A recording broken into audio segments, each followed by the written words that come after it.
நாளைக்கான வீடியோ தாங்க வந்திருக்கு. வீடியோ வந்து சூப்பராக இருந்துச்சு அப்படின்னு தாங்க சொல்லணும். அதாவது மனோ சொல்லி அந்த போலீஸ்கார் வந்து நம்ம ரவுடியை வந்து வெளியில் விட்டுட்டாரு அப்படின்னு தாங்க சொல்லணும். அதாவது தப்பிச்சு போக விட்டுட்டாரு அப்படின்னு தாங்க சொல்லணும். இந்த பக்கம் பார்த்தா நம்ம இவர் இருக்கார்ல, எழில் வந்து துப்பாக்கியோட கிளம்பிட்டாரு. இனிமேல் உங்களை நம்பி எல்லாம் பிரயோஜனம் இல்லை, நானே அந்த ரவுடியை வந்து தீர்த்து கட்டிடுறேன் அப்படின்னு சொல்லிட்டு துப்பாக்கியோட கிளம்பியிருக்காரு அப்படின்னு தாங்க சொல்லணும். அதெல்லாம் பார்க்குறவங்க சேனலை மட்டும் மறக்காமல் லைக் அண்ட் சப்ஸ்கிரைப் மட்டும் பண்ணிடுங்க.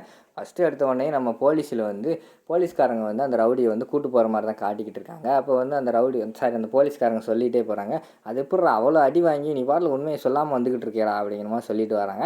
அந்த நேரத்தில் நம்ம போலீஸ்காரங்களுக்கு வந்து ஒரு ஃபோன் வருது. ஃபோனில் யாருன்னு பார்த்தா நம்ம மனோ தான் ஃபோன் பண்ணுறாங்க. ஹலோ யார் அப்படிங்கிற மாதிரி கேட்குறாங்க. நான் யாருங்கிறது முக்கியம் இல்லை, நான் சொல்கிறத மட்டும் கேளுங்க. இப்போ நீங்கள் கோர்ட்டுக்கு தானே ஒரு ரவுடியை கூட்டு போய்கிட்டு இருக்கீங்க அப்படிங்கிற மாதிரி கேட்காங்க. ஆமாம் மேடம், உங்களுக்கு என்ன வேணும் அப்படிங்கிற மாதிரி கேட்டவொடனே, இப்போ அந்த ரவுடியை தப்பிக்க விட்டுருங்க அப்படிங்கிற மாதிரி சொல்கிறாங்க. என்ன நினச்சிக்கிட்டு இருக்கீங்க, ஒரு போலீஸ்காரங்கிட்ட இப்படி பேசுகிற அளவுக்கு உங்களுக்கு தைரியம் வந்துருச்சா? இங்கே பாருங்கள், ஏதாவது தப்பாகிடுச்சின்னு வச்சுக்கோங்க, டக்குன்னு உங்கள் நம்பரை ட்ரேஸ் பண்ணிவிட்டு உங்களே தூக்கி உள்ளே போட்டுறேன் அப்படிங்கிற மாதிரி மிரட்டுறாங்க. ஓ அப்படியா, சரி. இப்போ உங்கள் செல்லை அப்படியே பேசிக்கிட்டே இருக்கும்போது உங்கள் செல்லுக்கு ஒரு எஸ்எம்எஸ் வந்திருக்கும், அதை என்னென்னு பாருங்கள் அப்படிங்கிற மாதிரி சொல்கிறாங்க. அதை பார்த்துட்டு, என்ன மேடம் 3 லட்ச ரூபா ட்ரான்ஸ்ஃபர், 3 லட்ச ரூபா அக்கௌண்ட்டில் ஏறி இருக்குது அப்படிங்கிற மாதிரி சொன்னோடனே, அந்த 3 லட்ச ரூபா போட்டதே நான் தான். இப்போ நான் சொல்கிற வேலையை வந்து நீங்கள் கச்சிதமாக செஞ்சு முடிச்சிட்டிங்கன்னா இன்னொரு 3 லட்சம் உங்கள் அக்கௌண்ட்டுக்கு ஏறும். இந்த 3 லட்சத்தை வந்து நீங்கள் அட்வான்ஸாக வச்சுக்கோங்க அப்படிங்கிற மாதிரி சொல்கிறாங்க. அப்படியா மேடம், நான் வந்து பணத்துக்காக என்னன்னாலும் செய்வேன் மேடம், பாருங்கள் பக்காவாக வேலையை முடிச்சுட்டு உங்கள்கிட்ட 3 லட்ச ரூபாய் வாங்குறேன்னா இல்லையான்னு பாருங்கள் அப்படிங்கிற மாதிரி சொல்லிவிட்டு அவர் வந்து ஃபோனை வச்சிடுறாரு. அதுக்கடுத்து போகிற வழியில், ஒரு பழைய பில்டிங் வேலை நடந்துக்கிட்டு இருக்குது, அந்த இடத்துல வண்டியை நிப்பாட்டியா அப்படிங்கிற மாதிரி சொல்கிறாங்க. சரி சார் அப்படின்னு சொல்லிட்டு டிரைவரும் போகிறாரு. போய் அந்த பில்டிங் பக்கத்தில் வந்து அந்த வண்டியை நிப்பாட்டிடுறாரு. நிப்பாட்டினோடனே அந்த ரவுடி வந்து இறங்க மாட்டேன் அப்படின்னு சொல்கிறான். இறங்குறியா, ஷூட் பண்ணவா அப்படிங்கிற மாதிரி சொன்னோன்னே இறங்கிடுறான். சார் என்ன சார், என்ன பிளான் போட்டிருக்கீங்க, என்னை கொண்டு போய் ஒழுங்காக கோர்ட்டில் ஒப்படைங்க அப்படிங்கிற மாதிரி சொல்கிறாங்க. கோர்ட்டில் ஒப்படைக்கவா, அதெல்லாம் கிடையாது, நீ ஒழுங்காக என்கிட்ட தப்பிச்சு ஓடு அப்படிங்கிற மாதிரி சொல்கிறாங்க. என்ன சார், என்னை தப்பிக்க சொல்லிவிட்டு நான் ஓடின பிறகு என்னை வந்து என்கவுண்டர் பண்ண போகிறீங்களா அப்படிங்கிற மாதிரி கேட்குறாங்க. அதெல்லாம் ஒன்றும் கிடையாதுயா, உன்னை என்கவுண்டர் பண்ணால் டேரெக்டாக பண்ணிட்டு போயிடுவேன், உன்னை தப்பிக்க விட போகிறேன், ஒழுங்காக ஓடு அப்படிங்கிற மாதிரி சொல்கிறாங்க. நான் போக மாட்டேன், போனால் நீங்கள் என்னை என்கவுண்டர் பண்ணுவீங்க அப்படின்னு சொல்லிட்டு அவன் பயப்படுறான். இப்போ ஓடப்போறியா இல்லையா அப்படிங்கிற மாதிரி துப்பாக்கியானவனே பயந்து ஓட ஆரம்பிச்சிடுறான். சரியா, வாங்க வண்டி எடுங்க, கேட்டுக்கோங்க, இப்போ அவன் வந்து நம்மளை அடிச்சு போட்டு தப்பிச்சு போயிட்டான், அதான் யார் கேட்டாலும் சொல்லணும் அப்படின்னு சொல்லிட்டு அந்த போலீஸ்காரங்கெல்லாம் கிளம்பிடுறாங்க. அந்த ரவுடி அந்த பக்கம் ஓடுறான். அவருக்கு முன்னாடி ஒரு கார் வந்து நிற்கிது. யாருன்னு பார்த்தா மனோ வந்து மாதம் இறங்குறாங்க. இறங்கினோடனே, என்ன மேடம், காசு கொடுத்து போலீஸ்காரங்கிட்ட என்னை விட சொல்லிவிட்டு என்னை தீர்த்து கட்ட பிளான் போட்டிங்களா அப்படிங்கிற மாதிரி சொல்கிறாங்க.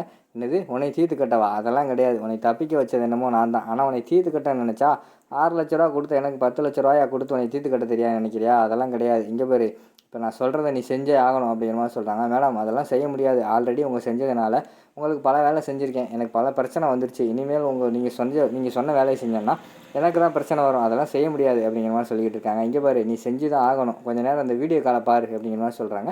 வீடியோ கால் பார்த்தா அந்த ரவுடியோட ஒய்ஃபையும் அவங்க குழந்தையும் கடத்தி வச்சுக்கிட்டு, அதாவது அவங்களுக்கு தீர்த்து கட்டுற மாதிரி வந்து மனம் வந்து பிளான் போட்டிருக்காங்க. மேடம் என் குழந்தையும் என் ஒய்ஃபையும் விட்டுருங்க அப்படிங்கிற மாதிரி சொல்கிறாங்க. அப்போலாம் நான் சொல்கிறத செய் அப்படிங்கிற மாதிரி சொல்கிறாங்க. சரி மேடம், நீங்கள் சொல்கிறது எதுனாலும் செஞ்சிடறேன் அப்படிங்கிற மாதிரி ரவுடி வந்து ஒத்துக்கிறாங்க. சரி, நீ நல்ல வேலைக்காரன், நீ நான் சொல்கிற வேலையை செஞ்சுட்டேன்னா அந்த கல்யாணம் முடிஞ்சவொடனே உனக்கு 10 லட்ச ரூபா நான் தரேன் அப்படிங்கிற மாதிரி சொல்கிறாங்க. சரி மேடம் அப்படின்னு சொல்லிட்டு அந்த ரவுடியும் போயிடுறான், மனமும் போயிடுறாங்க. அதுக்கடுத்து வந்து நம்ம எழிலுக்கு வந்து ஒரு ஃபோன் வருது. ஃபோனில் வந்து போலீஸ்காரங்க சொல்கிறாங்க, சார் ஒரு தப்பு நடந்து போச்சு, அந்த ரவுடி வந்து எங்களை அடித்து போட்டு தப்புச்சிட்டான் சார் அப்படிங்கிற மாதிரி சொல்கிறாங்க. என்ன சார் இப்படி பண்ணிக்கிட்டு இருக்கீங்க, ஒரு போலீஸு இவ்வளோ கேர்லெஸ்ஸாக இருப்பீங்க, உங்களெல்லாம் அடித்து போட்டு போயிருக்காங்க, என்ன சார் இதெல்லாம் நியாயமாக இருக்கா அப்படிங்கிற மாதிரி கேட்காங்க. சாரி சார், தெரியாமல் நடந்துருச்சு அப்படிங்கிற மாதிரி சொல்கிறாங்க. சரி சார், ஃபோனை வைங்க, இனிமேல் உங்களை நம்பியெல்லாம் எனக்கு வந்து பிரயோஜனம் கிடையாது, நானே அந்த ரவுடி வந்து தீர்த்து கட்ட போகிறேன்னு சொல்லிவிட்டு அவர் துப்பாக்கியோட கிளம்பிட்டார். அந்த நேரத்தில் குழந்தைங்க தான் வந்து தடுக்கிறாங்க. அப்பா இப்படிலாம் பண்ணாதீங்கப்பா, அம்மாவை கொலை பண்ணிட்டாங்கன்னு சொல்லிவிட்டு நீங்கள் போய் அவங்கள கொலை பண்ணிவிட்டு திருப்பி நீங்கள் உள்ளே போயிட்டீங்கன்னா நாங்கள் அம்மாவும் இல்லாமல் அப்பாவும் இல்லாமல் கஷ்டப்படுவோம்ப்பா அப்படிங்கிற மாதிரி சொல்கிறாங்க. அதை கேட்டவொடனே நம்ம எழிலுக்கு வந்து மனசெல்லாம் மாறிடுது. சார், நம்ம குழந்தைங்க வந்து நம்ம மேலே எவ்வளோ பாசம் வச்சுருக்காங்க, நம்ம கோவத்தை கொஞ்சம் கட்டுப்படுத்துவோம் அப்படின்னு சொல்லிவிட்டு அவர் வந்து கட்டுப்படுத்துகிறாரு. சரிடா, இனிமேல் நான் வந்து இந்த மாதிரி முன்கோவம் எதுவும் பட மாட்டேன், அவனை லீகலாக என்ன ஆக்ஷன் எடுக்குமோ அதை எடுப்போம் அப்படிங்கிற மாதிரி சொல்லிவிட்டு குழந்தைங்க பக்கம் திரும்பிடுறாங்க. உடனே குழந்தைங்கள வந்து சந்தோஷப்படுறாங்க. குழந்தைங்க வந்து அவங்க எழில வந்து கட் பண்ணிக்கிட்டு இருக்கிற மாதிரி காட்டுறாங்க. அடுத்த சீனில் வந்து நம்ம சுடர் இருக்காங்களா, சுடர் வந்து கோவமாக வந்து நம்ம இந்து இருக்கிற வீட்டுக்கு போகிறாங்க. இந்து வந்து, என்ன சுடர் என்னாச்சு, ஒரே கோவமாக இருக்குது அப்படிங்கிற மாதிரி சொல்கிறாங்க. வீட்லேயே நிம்மதி இல்லைக்கா, ஒரே பிரச்சனையாக இருக்குது அப்படிங்கிற மாதிரி சொல்கிறாங்க. என்ன பிரச்சனையான்னு சொல்லு அப்படிங்கிற மாதிரி கேட்காங்க. இந்து இருக்காங்கல்ல, நம்ம எலி சாரோட ஒய்ஃபை கொலை பண்ண சாரி, அது வந்து பிளான்டு மர்டர் சொல்கிறாங்க அப்படிங்கிற மாதிரி சொன்னோன்னே, என்னது பிளான்டு மர்டரா அப்படிங்கிற மாதிரி சொன்னோன்னே, ஆமாம் மேடம், அவங்கள வந்து கொலை பண்ணிட்டாங்களாம் அப்படிங்கிற மாதிரி சொல்கிறாங்க. என்ன யார் கொலை பண்ணது அப்படின்னு வந்து அவங்க வாயை திறந்து கேட்டுடுறாங்க. உடனே நம்ம சுடர் வந்து சொல்கிறாங்க, என்னது உங்களையா மேடம் அப்படிங்கிற மாதிரி கேட்காங்க. இல்லை, என்னோடய ஃப்ரெண்டை கொலை பண்ணது யாருன்னு கேட்டேன் அப்படின்னு சொல்லி சமாளிச்சிடுறாங்க. அதுவா, அது ஒரு ரவுடி, அது யாருன்னு தெரியல, போலீஸ்காரங்க திடீர்னு ஒரு நாள் வந்தாங்க, அந்த ஃபோட்டோவை எங்ககிட்ட காட்டினாங்க. காட்டிட்டு இந்த ரவுடி தான் அவங்க ஒய்ஃபை வந்து கொலை பண்ணியிருக்காங்கன்னு சொன்னாங்க. அதிலிருந்து எழில் சாருக்கு வந்து மனசு சரியில்லை. அவனை ஏதாவது பண்ணணும்னு சொல்லிகிட்டே இருந்தாங்க. நானும் எழில் சாரும் அன்றைக்கி ஹாஸ்பிட்டல் போகும்போது அந்த ரவுடியை பார்த்துட்டாங்க. பார்த்த உடனே அந்த ரவுடியை கையும் களவுமா பிடிச்சி கொண்டு போய் போலீஸ்கிட்ட ஒப்படைச்சிட்டோம். அதுக்கடுத்து நாங்கள் போலீஸும் அடித்து உண்மையை கேட்டு பார்த்தாங்க. அந்த ரவுடி வந்து ஒத்துக்கிற மாதிரி தெரியல. நாங்களும் போய் கேட்டு பார்த்தோம். அந்த ரவுடி கடைசி வரைக்கும் வந்து யார் தான் காசு கொடுத்து கொலை பண்ண சொன்னான்னு சொல்லிட்டு உண்மையை வந்து சொல்லவே இல்லை. கடைசியில் என்ன பண்ணுறதுனே தெரியலை. அதனால வந்து வந்துட்டோம். கோர்ட்டில் ப்ரொடியூஸ் பண்ணணும்னு சொல்லிட்டு போலீஸ்காரங்க நீ கூட்டு போயிருக்காங்க. கடைசியில் பார்த்தா அதுவும் தப்பிச்சிட்டான் அப்படிங்கிற மாதிரி சொல்கிறாங்க. அது எப்படி தப்பிச்சிருப்பான்? அதான் அவன் கையில் விலங்கு மாற்றிருப்பாங்க. போலீஸ் கையில் வந்து துப்பாக்கி இருக்கும். எப்படி தப்பிச்சிருப்பான் அப்படிங்கிற மாதிரி கேட்காங்க. அதான் எங்களுக்கு தெரியல மேடம் அப்படிங்கிற மாதிரி சொல்லிவிட்டு அவங்க சொல்கிறாங்க. வீடே ஒரே சந்தோஷமே இல்லாமல் ஒரு மாதிரி இருக்குது அப்படிங்கிற மாதிரி சொல்கிறாங்க. ஓ அப்படியா, சரி நான் சொல்கிறத செய், இதை வந்து குழந்தைகிட்டேருந்து ஆரம்பி அப்படின்னு சொல்லிவிட்டு அவன் இந்து வந்து ஒரு பிளான் கொடுக்குற மாதிரி காட்டுறாங்க.